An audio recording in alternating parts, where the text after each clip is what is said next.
What are the key components of an effective mental health policy?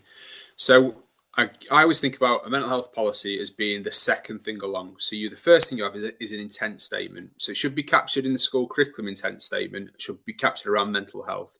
If it's not, I would question any school which does not have that at the heart of what they do within any school. But when it's in that curriculum intent statement, I then have an intent statement targeted directly at mental health, which captures staff mental health and student mental health.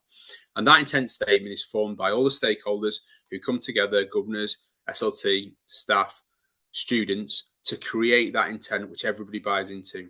Once you've got the intent, you can write the policy. So the policy always comes off the intent. The policy shouldn't include protocols because you want to be able to change your protocols, but you want to keep your policy static. And you need to be realistic about who reads policies. The people who read policies are people who are going to complain and Ofsted.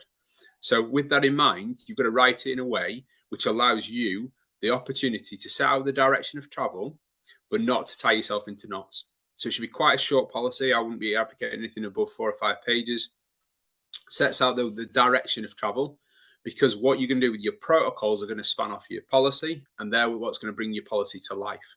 But you can change your protocols, and you should be willing to change your protocols as you need to across a school year to adapt to the needs of your school community.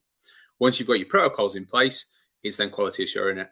And that has to come in as part of your school policies, having a quality assurance mechanism of how are you checking that what you've said in your intent statement and then in your policies and then happening in your protocols is actually what's happening in your school environment. So if you've got those 4 components in place, intent statement, policy, protocols, quality assurance, it ensures that you have a vigorous and rigorous school mental health policy.